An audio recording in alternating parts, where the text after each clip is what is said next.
사도행전 5장 12절부터 먼저 우리 16절까지 함께 읽겠습니다. 사도들의 손을 통하여 민간의 표적과 기사가 많이 일어나매 믿는 사람이 다 마음을 같이하여 솔로몬 행각에 모이고 그 나머지는 감히 그들과 상종하는 사람이 없으나 백성이 칭송하더라. 믿고 주께로 나오는 자가 더 많으니 남녀의 큰 무리더라. 심지어 병든 사람을 메고 거리에 나가 침대와 요 위에 누이고 베드로가 지날 때에 혹 그의 그림자라도 누구에게 덮일까 바라고 예루살렘 부근에 수많은 사람들도 모여 병든 사람과 더러운 귀신에게 괴로움 받는 사람을 데리고 와서 다 나음을 얻으니라. 아멘. 맨 처음에 교회가 예루살렘 교회가 전도를 했던 주된 지역은 성전 주변입니다. 그래서 지금 여기 5장, 6장까지가 성전을 중심한 전도인데 그 전도 가운데 참 그 당시에 꼭 필요했던 전도가 보이죠. 그게 뭐냐 그러면 치유였습니다. 치료. 수많은 사람들이 치료를 받았는데 치료받는 주요 장소가 보이죠. 12절에 솔로몬 행각입니다. 솔로몬 행각에는 성전에 들어가지 못하는 마지막으로 하나님의 한번 고쳐주심을 바라는 사람들, 더 이상 사람의 치료를 기댈 수 없고 하나님의 고치심을 바라는 사람들이 모여있는 장소입니다.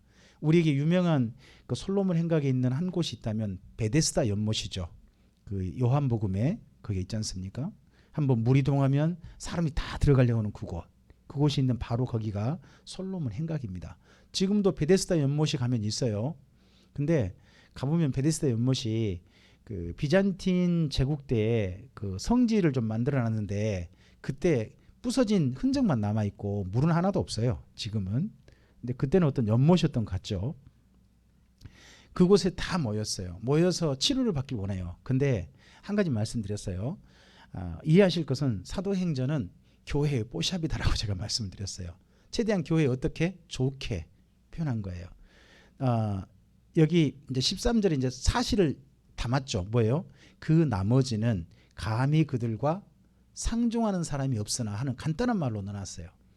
그러면 교회를 이때 교회에 도움을 받고자 하는 사람들은 솔로몬 행각에 다 모인 거죠. 그렇죠? 그리고 나머지 사람들은요. 그냥 안 보고 싶어 하는 거죠. 아예. 완전히 철저하게 딱 예루살렘이 두 부리로 나뉜 게 보입니다. 그래서 뭐 그냥 나머지 사람들에 대해서는 감히 그들과 상종한 사람이 없으나 하는 이 정도로 하고 나머지 사람들이 모인 걸 말합니다. 저는 민간의 표적과 기사가 많이 일어났다 하는 것들은 그 다음 내용 읽어보면 14절 이하가 보면 나오죠. 심지어 병든 사람을 메고 뭐 다 데려지 않습니까? 그럼 또 생각해 볼 게 있습니다. 이때 병든 사람은요.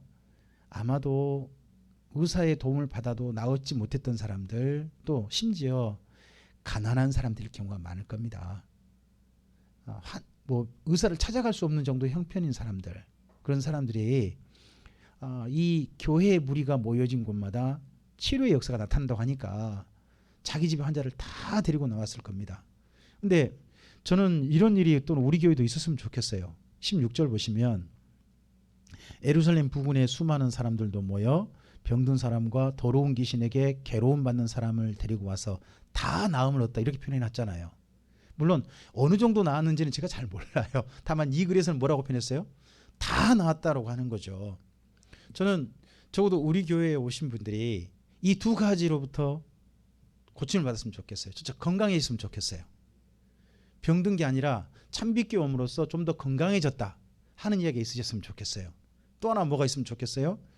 내가 살았던 삶이 사실은 귀신의 유혹이라든지 사탄 마귀의 유혹에 따라 살았던 걸 나는 모르고 살았다. 근데 그것을 이제는 난 철저히 결별하고 진리를 따라서 하나님의 성령님을 따라서 바르게 살고 싶다 하는 삶으로 고쳐지는 사람들이 우리 참빛교회 안에서 더 많아졌으면 좋겠습니다. 이 두 가지는 교회에서 반드시 일어나야 할 일이라고 생각합니다. 그래서 저는 이왕이면 우리 교회에 오시면 식습관도 새로워졌으면 좋겠어요. 그리고 제가 정말 못합니다만은 우리 이근규 집사님처럼 운동도 좀 습관을 좀 기르고 막 이렇게 해서 교회 성도님들이 몸도 건강해지시고 그리고 또 삶도 건강해지는 그런 일이 많아졌으면 좋겠습니다. 어느 정도로 다 이렇게 표현했잖아요. 다라고 하는 거. 이게 교회에서 꼭 좀 꿈꿔볼 만한 일이지 않나 싶습니다. 자, 이런 일이 있을 때 이게 지금 중심이 어디를 중심으로 이런 일이 일어나요? 솔로몬 행각이잖아요. 솔로몬 행각이 바로 성전이란 말이에요. 그러면 성전이면 거기에 중요한 자기의 어떤 여기가 내 영역이다. 영역 표시를 한 사람들이 누구냐 그러면 대제사장들과 사두개인들이에요. 그래서 잘 보시면 6장까지는요. 교회를 핍박하는 대상이 주로 대제사장과 사두개인이에요. 바리새인이 없어요. 잘 보시면 바리새인은 나중에 7장 가에 나와요. 7장 가야 그때서 등장하지 그 이전에는 항상 여기 대제사장과 사두개인이라고 표현하고 있어요. 왜 그러죠? 교회가 지금 어디를 중심으로 존도하고 있다? 성전. 거기 때문에 이렇게 되는 거예요. 어쨌든지 그런 핍박이 있다도 계속 이루어지죠. 17절 이하 읽어볼까요? 대제사장과 그와 함께 있는 사람 즉 사두개인의 당파가 다 마음에 시기가 가득하여 일어나서 사도들을 잡아다가 옥에 가두었더니 주의 사자가 밤에 옥문을 열고 끌어내어 이르되 가서 성전에 서서 이 생명의 말씀을 다 백성에게 말하라 하매 그들이 듣고 새벽에 성전에 들어가서 가르치더니 대제사장과 그와 함께 있는 사람들이 와서 공회와 이스라엘의 원로들을 다 모으고 사람을 옥에 보내어 사도들을 잡아오라 하니 부하들이 가서 옥에서 사도들을 보지 못하고 돌아와 이르되 우리가 보니 옥은 든든하게 잠기고 지키는 사람들이 문에 서 있으되 문을 열고 본즉 안에는 한 사람도 없더이다 하니 성전 맡은 자와 제사장들이 이 말을 듣고 의혹하여 이 일이 어찌 됩니까? 하더니 사람이 와서 알리되 보소서 옥에 가두었던 사람들이 성전에 서서 백성을 가르치더이다 하니 성전 맡은 자가 부하들과 같이 가서 그들을 잡아왔으나 강제로 못하면 백성들이 돌로 칠까 두려워함이더라. 그들을 끌어다가 공회 앞에 세우니 대제사장이 물어 이르되 우리가 이 이름으로 사람을 가르치지 말라고 엄금하였으되 너희가 너희 가르침을 예루살렘에 가득하게 하니 이 사람의 피를 우리에게로 돌리고자 함이로다. 베드로와 사도들이 대답하여 이르되 사람보다 하나님께 순종하는 것이 마땅하니라. 너희가 나무에 달아 죽인 예수를 우리 조상의 하나님이 살리시고 이스라엘에게 회개함과 죄사함을 주시려고 그를 오른손으로 높이사 임금과 구주로 삼으셨느니라. 우리는 이 일의 증인이요 하나님이 자기에게 순종하는 사람에게 주신 성령도 그러하니라 하더라 합니다. 여기 이들이 성전 중심으로 계속 더 큰 일을 하고 점점점 그들을 따르는 무리들이 견고해지니까 이들에 대해서 대처하는 사람들은 딱 보면 바리새인은 없어요. 그렇죠? 대제사장과 사두개인들이죠. 사두개인들이어서 그들이 잡아다가 옥에 가두었단 말이죠. 가두었는데 밤에 주의 사자가 아마 천사였던 모양이죠. 천사가 이들을 밖으로 끌어냈습니다. 근데 내용을 읽어보니까 옥문 밖에서 원래 사람이 지키고 있었나 봐요. 그렇죠? 읽어보면 그렇게 돼 있어요. 옥문 밖에 지키고 있었는데 지킨 사람도 모르고 다 나갔던 거죠. 근데 나중에 이 사건이 계기가 돼서 경험이 돼서 이 다음에 한 번 더 이제 사도들 그 바리새에 잡힌 데가 있는데 그 언제냐 그러면 그때가 그 헤롯 왕이 야고보를 죽일 때예요. 야고보를 죽이고 베드로는 옥에 가두었어요. 베드로는 아마 사도행전 12장 정도 가면 나올 거예요. 옥에 가둘 때 베드로를 어떻게 밤에 잡고 있냐 그러면요. 그 다음날 죽이는데 착고에 채우고 그냥 옥에 가두지 않아요. 착고에 채우고 옆에서 이제 그 지키는 사람이 밖에서 지킨 게 아니라 양 옆에서 차고 지켜요. 한번 경험했잖아요. 옥에 가둬놨다 그냥 없어졌으니까 그때는 더 단단하게 지키는 게 나중에 나와요. 나중에 나오는데 이때는 어쨌든지 그냥 옥에만 가둬놓고 밖에서만 지켰나 봐요. 뭐 옥에 가둘 때 뭐 어디 몸을 완전히 얽어매는 수갑을 춘다든지 그런 건 전혀 하지 않고 그런 상태로 해놨던 것 같죠. 근데 이들을 끄집어내서 이들을 옥에서 나와 이끌어내서 주의 사자가 이렇게 말하죠. 이 생명의 말씀을 다 백성에게 말하라. 제가 여기 사도행전 5장에서 나온 표현 가운데 이 표현이 지금 계속해서 교회에게 주어지는 게 보여요. 다 고치고 다 나음을 얻었죠. 또 주의 말씀 어떻게 전해야 돼요? 다 전해야 돼요. 다. 우리는 하나님 말씀을 어느 정도까지 사람들이 알게 되느냐? 다 알게 된다. 그런 사명을 가지고 그러한 말씀을 부여잡고 성전에 들어가서 했던 일이 21절 보면 가르쳤다라고 봅니다. 가르쳤다. 무엇을 가르쳤는지는 그 다음 보면 보이죠. 30절 있죠. 30절과 31절이 이들이 가르친 내용일 거예요. 아마 성전에서 이 사도들이. 그렇죠? 너희가 나무에 달아 죽인 예수를 우리 조상의 하나님이 살리시고 이스라엘에게, 여긴 잘 보시면 이방인은 포함되지 않아요. 누구에게?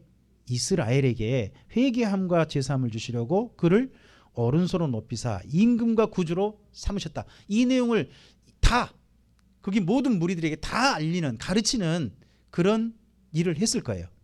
그래서 이 일을 증인 섰다는 거죠. 또 심지어 이들 속에 역사하시는 누구도 그러하시다. 성령도 그러하시다 라고 말하면서 이 일을 전합니다. 어쨌든지 이 일을 전하니까 그들이 어쨌든 이 말을 듣고 참 자기들이 금한 내용을 계속해서 하는 것에 대해서 반발을 하니까 이런 나쁜 놈들이 해서 그 다음 일을 처리하려고 합니다. 33절 이하 볼까요? 그들이 듣고 크게 노하여 사도들을 없애하고자 할세 바리새인 가말리엘. 잘 보세요. 여지껏 바리새인 없었죠. 여지껏 뭐 대제사장과 사두개인이었잖아요. 갑자기 누가 등장해요? 바리새인 가말리엘이 등장해요.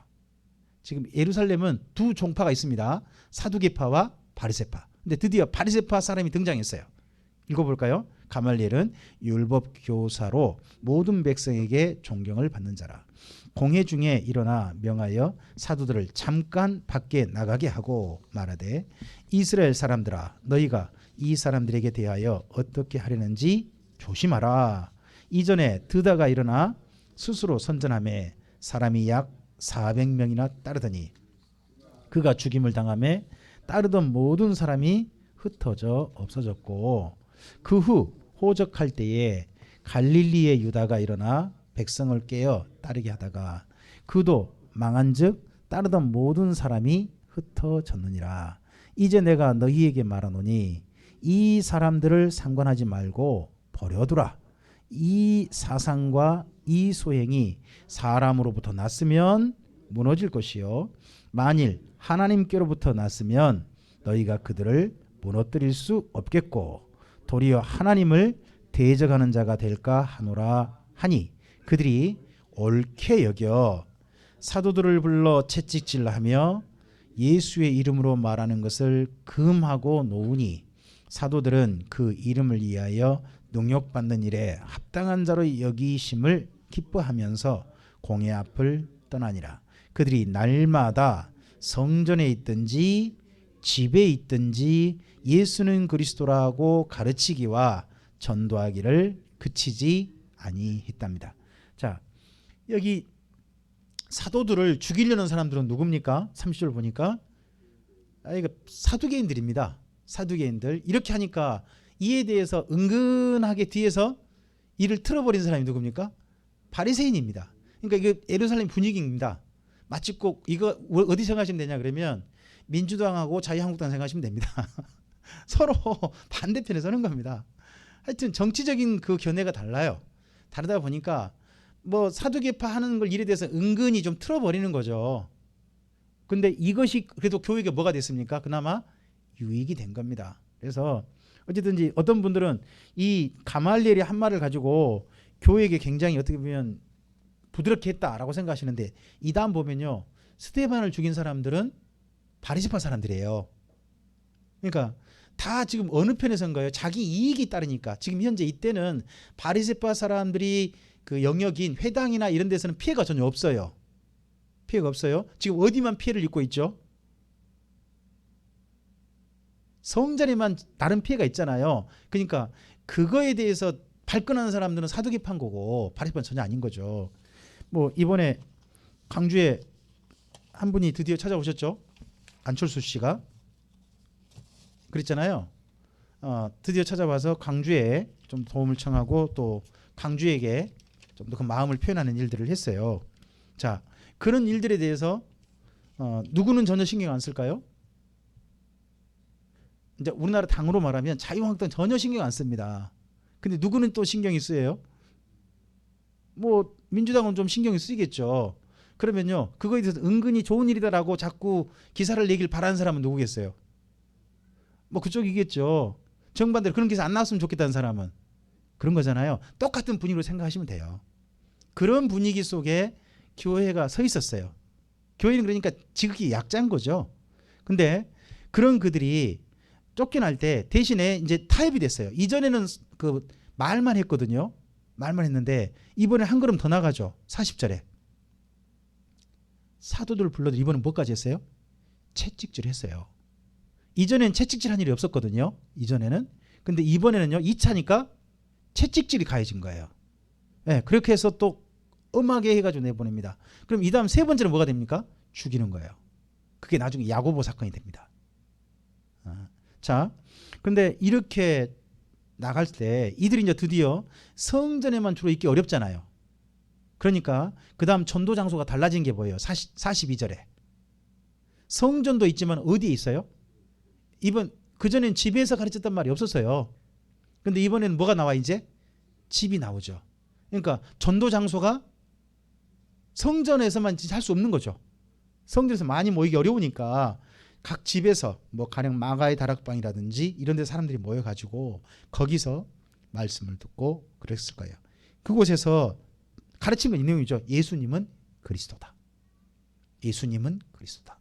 이 내용을 가르치고 전도했다는 거죠.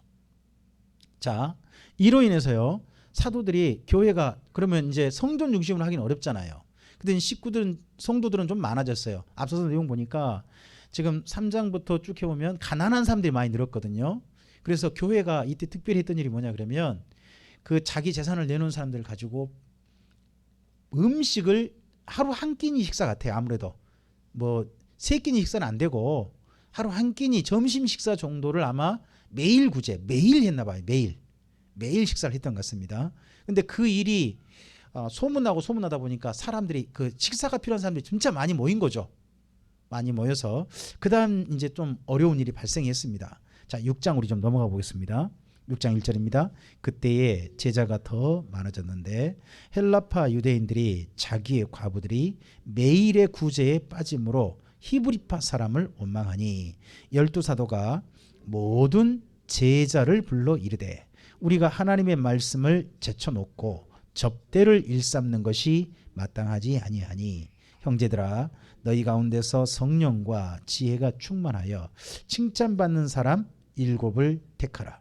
우리가 이 일을 그들에게 맡기고 우리는 오로지 기도하는 일과 말씀 사역에 힘쓰리라 하니 온 무리가 이 말을 기뻐하여 믿음과 성령이 충만한 사람 스데반과 또 빌립과 부로고로와 니가노르와 디몬과 바메나와 유대교에 입교했던 안디옥 사람 니골라를 택하여 사도들 앞에 세우니 사도들이 기도하고 그들에게 안수했답니다. 자, 여기 6절에 보면 이런 표현이 나와요. 교회 성도가 늘어난 걸 누가 늘었다고 표현해요? 제자가 더 많아서 이렇게 표현하고 있어요. 자, 초기 기독교에 그러면 교회가 무엇을 열심히 했는 가장 중심 사역이 무엇인지가 이 표현을 가지고 보면 보여요. 거기에 제자가 더 많아졌다고 그러고 그리고 이 문제를 의논하기 위해서 누구를 불렀다고 돼 있죠? 2절에 12사도가 모든 제자를 불렀다고 돼 있어요. 그러면 예루살렘 교회 성도를 누구라고 부른 거예요? 제자라고 부른 거죠. 그 말은 왜 그러냐? 가르치는 일이 중심이기 때문에 그래요. 가르치는 일.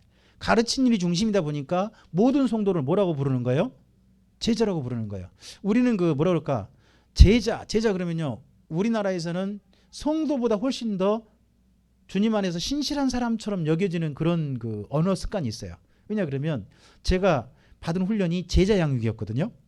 제가 그전에 제자 양육을 받았어요. 제자 양육은 이렇게 해요. 교회 다닌 사람을 신도가 되지 말고 제자가 되게 해라 하는 게 모토였어요. 주요 모토. 그래서 신도와 뭐를 구분하는? 제자를 구분해서 제자가 좀 더 성숙한 사람인 그런 걸로 그전에 늘 생각을 가지도록 제가 그렇게 배웠거든요. 근데 사도행전에서 읽어보니까 제자란 누구냐? 모든 교회 다니는 성도를 가리켜서 제자라고 해요. 다르게 말하면요. 교회 다니는 분들은 무슨 생각을 꼭 하셔야 돼요? 배워야 한다. 배운다. 진리를 배운다는 생각을 꼭 가지셔야 한다는 거죠. 그런 의미 제자인 거죠. 근데 그들이 뭐였는데 파가 두 개 보이신가요? 1절에 헬라파 유대인이 나오고 또 그다음에요. 히브리파 유대인이 나오죠. 헬라파 유대인은 누굴까요? 히브리파 유대인은 또 누구예요? 이방인일까요? 다 유대인인데 헬라파 유대인은요?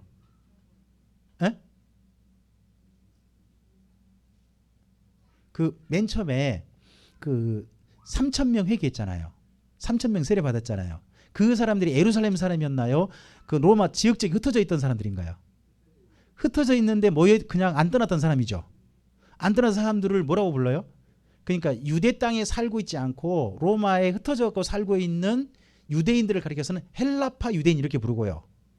그렇게 부르고 그리고 거기 예루살렘과 유대 땅이 현재 자기 집이어서 거기에서 살고 있는 사람은 뭐라고 불러요? 히브리파 유대인 이렇게 부른 거예요. 두 종류 이렇게 불렀는데 지역에 따라서 예루살렘 본토인이냐 아니면 좀 흩어져 있는 사람이냐. 근데 이 밥을 나눠주고 하다 보니까 매일 식사가 나눠줬던 것 같아요. 매일 나눠줬는데 그 식사에 밥이 아무래도 양이 넉넉하지 못했던 것 같죠? 이거 보니까. 그러니까 일부는 못 먹었죠. 근데 못 먹었는데 문제는 뭐냐 그러면 못 먹는 사람이 맨날 그 사람들이에요. 어제도 못 먹은 사람이 오늘도 못 먹고 내일도 못 먹는단 말이에요. 똑같이 교회 다닌 사람인데. 그러니까 날마다 못 먹은 누군가가 원망이 된 거죠. 에? 왜 원망이 됐겠어요? 보니까 이런 거예요. 그 사람들 보니까 유대 본토 땅에 있는 사람들은 밥을 항상 먼저 줘. 먼저 주고요. 그 다음에 누구가 밥이 항상 늦어져요? 자기들은 항상 뒤에 서다 보니까 밥이 부족해. 자기는 밥이 안 와. 오늘도 줄 섰다가 밥을 못 먹었고 내일도 줄서도 밥을 못 먹으니까 이들이 이제 무슨 생각이 든 거예요? 지역차별 아니냐. 이런 조금 좀 원망이 교회 안에 생긴 거죠. 근데 어떻게 보면요. 교회가 좋은 일을 하려다가 뭐 한 거예요? 소리가 난 거죠. 이게 좋은 일이잖아요.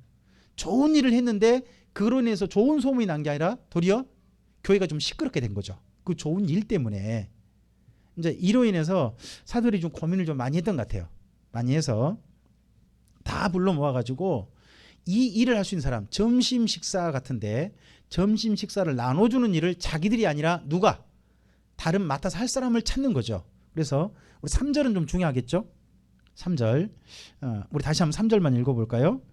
형제들아 너희 가운데서 성령과 지혜가 충만하여 칭찬받는 사람 7을 택하라. 우리가 이 일을 그들에게 맡기겠다. 자, 사람을 택하는 일을 누구한테 맡겼어요? 택하라 하는 것은 자기들이 택한 게 아니죠. 12사도가 택한 게 아니잖아요. 누구 보고 택하라고 한 거예요? 예루살렘 교회가 택하게 한 거예요. 교회가 사람을 택하게 한 거죠. 이 전통을 따라서 지금 교회가 하고 있는 게 뭐냐 그러면 장로 선거예요.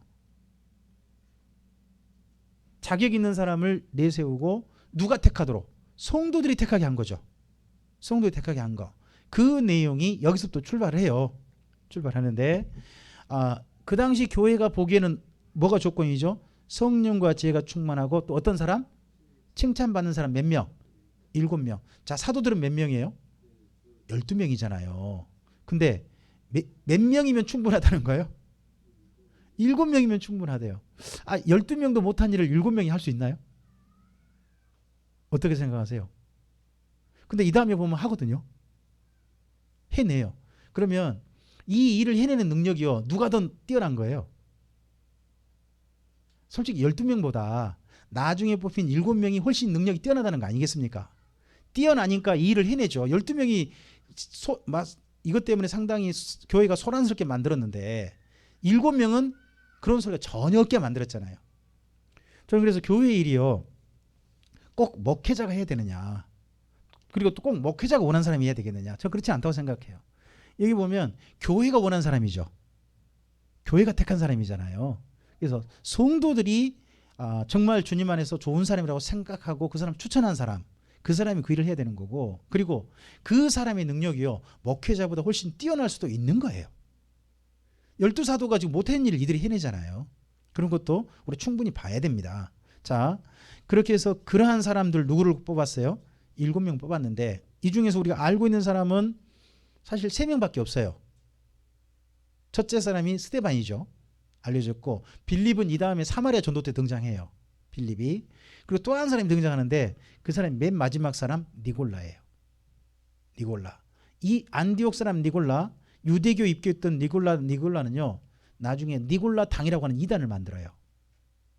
자, 그럼 한번 여쭤볼게요. 성령과 믿음이 충만했다가 나중에 이단을 만들 수 있나요, 없나요? 성령과 믿음이 충만한 사람은.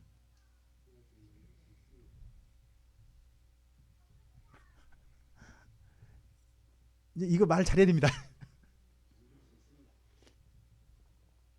자, 첫째, 우리 이해해야 될 게 있습니다. 저는 이렇게 생각합니다. 성령과 믿음이 진짜 충만하면요, 절대 이단에 빠지지 않습니다. 첫째, 우리가 이걸 이해해야 됩니다. 하나님이 진짜 주신 믿음, 진짜 주신 성령이 충만한 사람은 이단에 빠질 수 없는 겁니다. 우리 그걸 믿습니다. 그럼 이건 누가 판단하기에 성령과 믿음이 충만했다는 거예요? 누가 판단하기에? 그렇죠. 교회가 판단이지, 교회의 판단이 하나님 판단은 아니에요.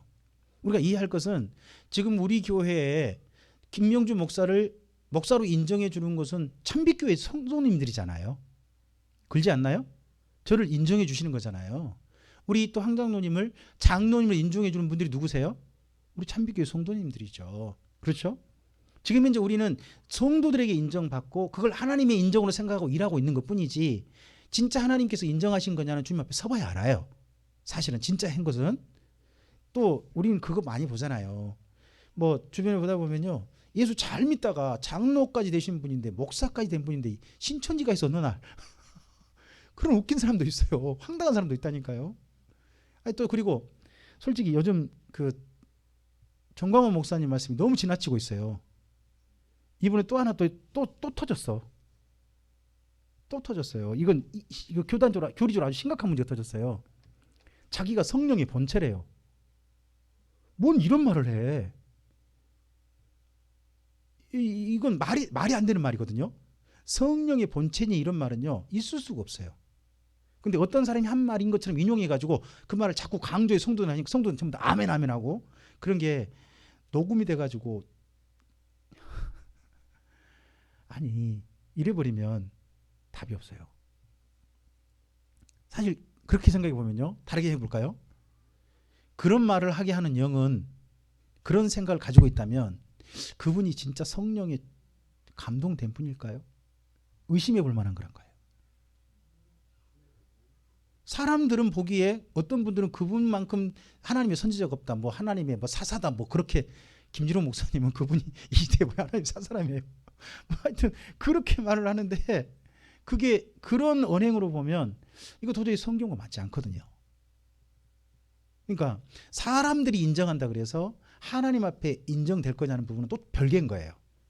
이때 7명으로 최고의, 예루살렘 교회의 최고의 하나님의 사람으로 인정받던 사람 중에 누가 있는 거예요? 맨 마지막 니골라가 있어요. 분명히. 니골라는 이때 누구로 인정됐어요? 7명 중에 1명으로 인정됐고 교회를 안정시킨 일까지 실제 해냈어요. 하지만 그는 나중에 요한계시록에 가면 니골라 당이라고 하는 이단의 괴수가 된단 말이에요. 그래서 우리 판단이 모든 것이 다 옳으냐 하는 부분은 말할 수 없는 거예요. 이제 이런 게 있다 보니까 나중에 베드로 사도가 그런 말 한 것 같아요. 두렵고 떨림으로 너희 구원을 이루어가라. 베드로 사도가 맨 처음 봤던 그 사람들이 나중에 보니까 이 사람 이상한 사람도 있는 거 아니겠어요. 또 신앙 떠난 사람도 있고 하니까 또 교회를 대적한 사람도 있겠죠. 그런 사람이 있으니까 베드로 사도가 자기가 죽기 전에 교회에게 너희 구원을 두렵고 떨림으로 이루어가라, 이런 말을 괜히 했겠냐고요. 그런 현상 보니까 또 그랬겠죠. 자, 어쨌든지 7명 덕분에 교회가 어떻게 됩니까? 7절 보세요. 읽어볼까요? 하나님의 말씀이 점점 왕성하여 예루살렘에 있는 제자의 수가 더 심히 많아지고 허다한 제사장의 무리도 이 도에 복종했습니다. 자, 그러면 지금 중요한 전도지 두 곳이 있었죠. 성전과 그리고 집이었지 않습니까? 근데 성전에서 하다 보니까 누구도 여기 점점 영향을 받았다. 마침내요, 사두개인들, 제사장들, 사두개인들도 영향받아서 믿었다는 겁니다. 이건 엄청난 일입니다. 엄청난 일. 쉽게 말하면 요즘 말하면 뭐라 할까요? 평생 진화론을 말했던 사람이 어느 날 갑자기 나 하나님 믿는다고 이 천지를 만든 게 우연이 된 게 아니라 하나님 믿는다고 말한 거 똑같은 거예요. 그런 사람이 있으면요, 교회가 이런 놀라운 일이 있다라고 소문을 내잖아요. 그런 일이 여기 교회에 있었단 말이죠. 누구 덕분에 이렇게 교회가 안정돼서 이렇게 된 거예요? 7명 덕분에. 그럼 7명이 누구보다 나은 거예요?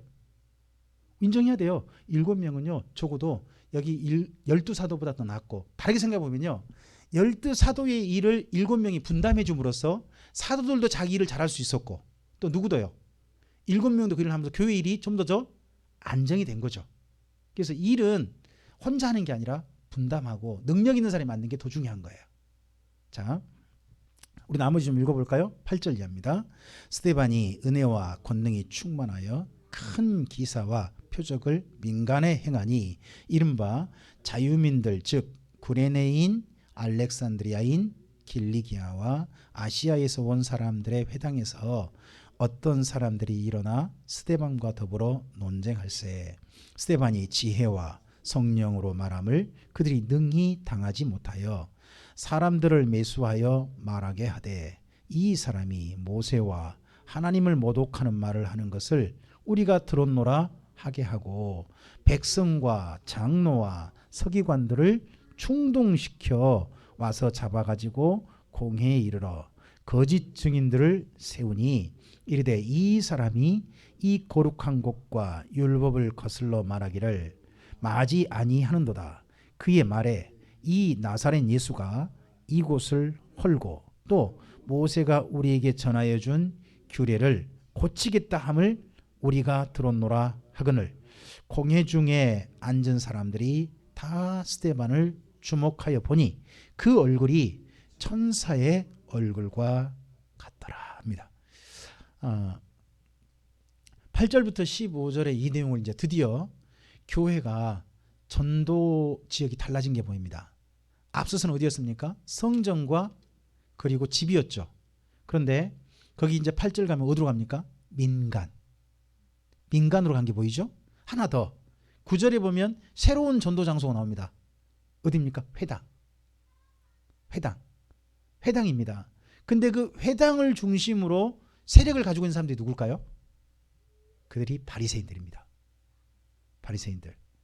그래서 이 회당에서 스데반과 논쟁이 일어났고 스데반의 말을 이기지 못한 거죠. 그 사람들이 논쟁 후에 이기지 못했습니다. 이기지 못하니까 충동시킨 사람이요, 대제사장의 무리가 아니죠. 거기 12절에 대제사장이 아니고 누구를 충동시켜요? 백성과 장로와 서기관이죠. 장로 서기관이 어디냐 그러면 바리새인을 두고 한 말이에요. 그러니까 앞서서는 지금 여기 우리가 7절까지는 여지껏 전도 지역이 어느 지역이었다? 성전 중심이었다는 겁니다. 근데 이제 8절 이하부터는 전도 지역이 어디로 넘어가요? 민간과 어디? 회당. 그러니까 회당에 가니까 드디어 누구랑도 이제 싸우게 돼요. 마침내 바리새인과도 싸우게 된 거죠. 그러니까 교회가 점점 전도할 지역을 찾다 보니까 예루살렘에서 교회 외에 그 앞서서는 그래도 교회를 두고 바리새인과 사두개인이 연합하지 않았어요. 그 사두개인이 하려는 것 갖다가 가말리엘이 물타기 해버렸잖아요. 그렇지 않습니까? 근데 이번에는 이 누구마저도 대적이 되냐 그러면 바리새인마저도 대적이 됩니다. 그 대적이 되게 하는 1등 공로가요, 놀랍게도 참 스데반입니다. 스데반이 열심히 주님의 열심을 전하다 보니까 그 일이 결국 이렇게 오게 된 겁니다. 사실은 거꾸로 말하면, 안 좋은 쪽으로 말한다면요, 올바른 일인데도 불구하고 그 올바른 일한 것이 교회에 큰 이 다음에 또 피해가 오는 기회가 되기도 한 겁니다. 자, 근데요, 바리새인들은 더 무서워요. 앞서서 사두개인들은요, 사두개인들은 거짓 증인은 세웠단 말 없어요. 그러잖아요. 여지껏. 왜요? 현장에서 분명히 있었죠. 근데요. 거기 이들은 누구를 세우죠? 13절에 거짓 증인을 세워요. 그리고 뭘 해버려요? 이렇게 하는 거예요. 스테반이 한 말을 교묘히 예곡하는 거예요. 요즘 말은 뭐죠? 이거 보고? 가짜뉴스라 그래요. 가짜뉴스를 만들어내가지고 가짜뉴스를 가지고 스테반을 공격하고 교회를 공격하는 거예요. 누가 더 악랄해요? 그러니까 바리새인들과는 이 다음에 보면 바리새인들이 바로 누구냐? 이 다음에 교회가 이 이후로 계속해서 다투게 되는 유대교회의 실체예요. 사실은. 이 다음에 성전 없어져요. 하지만 바리새파의 회당은 끝까지 남는단 말이에요. 거기가 교회를 괴롭히는 힘이 됩니다. 대적하는 힘이 되어지고. 근데 이들이 드디어 교회를 애곡합니다. 이제 대적하게 됩니다. 그때 하는 말 14절 보세요. 14절 이 말 스테반이 했겠어요? 안 했겠어요? 그의 말에 나사렛 예수가 이곳을 헐고, 이곳이 어디죠?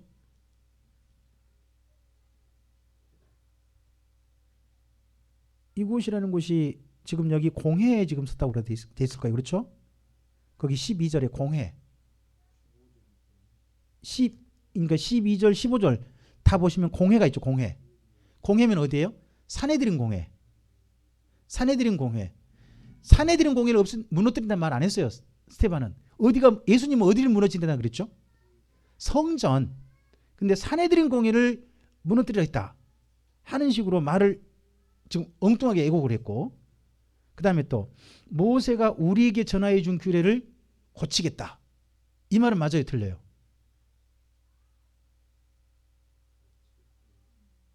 일부 맞아요. 왜냐 그러면 교회가 오면서 제사제도가 폐해졌잖아요. 성전제도가 폐해졌잖아요. 율법 일부가 폐해진 거 맞잖아요. 율법의 일부가 폐해졌는데 규례라고 하면요, 지킬 삶의 어떤 문제들이거든요. 유대인들의 삶에 적용되는 생활의 율법은 하나도 고쳐진 게 없어요. 생활의 율법은 한 가지는 고쳐져야 되죠. 그게 뭐냐 그러면 이 다음에 가면 이방인을 향한 태도. 근데 아직 이방인을 향한 태도는 지금 말하고 있지 않아요. 그런다면 지금 현재 고쳐진다는 것은 성전제도 관련이거든요. 그러면 이건 원래 바리새인들과 상관이 있어요, 없어요? 원래는 바리새인 영역이 아니거든요. 사두개파 영역이거든요.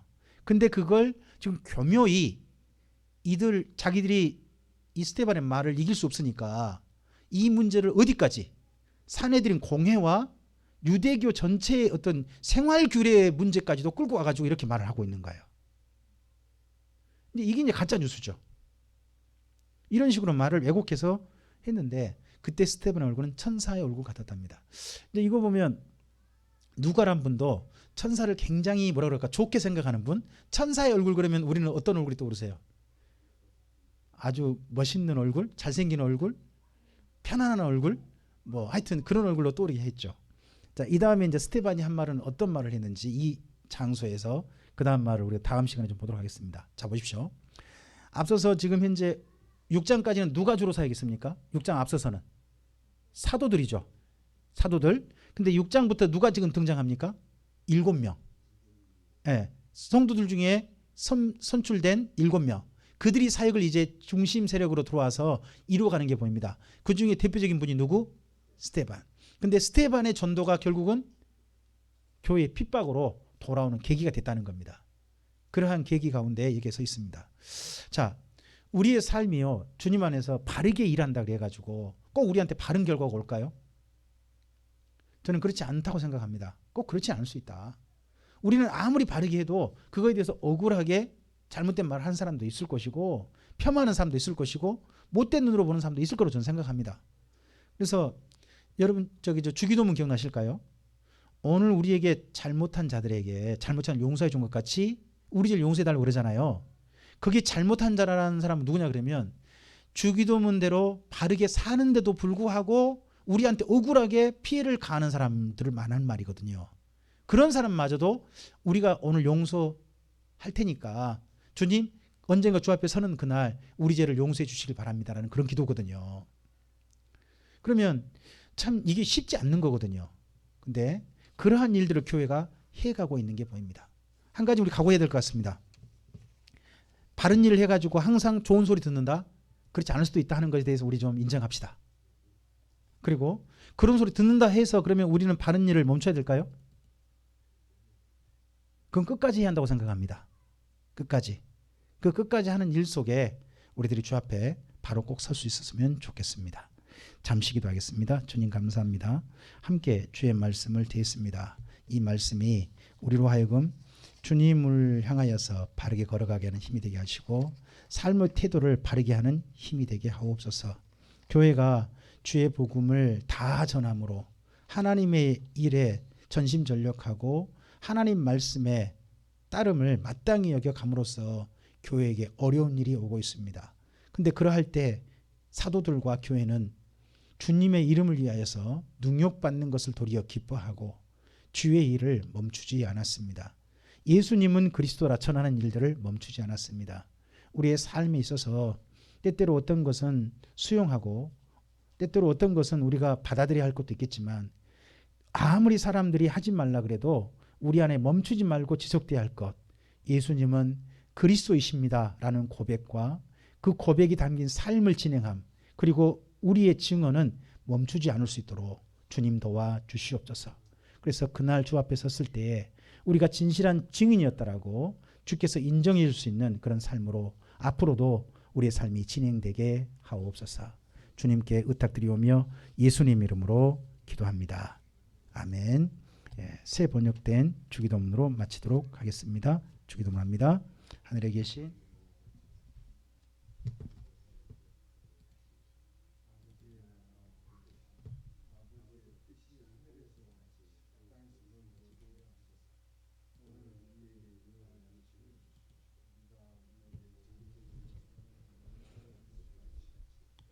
우리 죄를 용서하여 주시고 우리를 시험에 빠지지 않게 하시고 악에서 구하소서.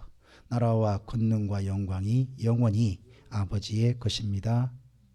아멘.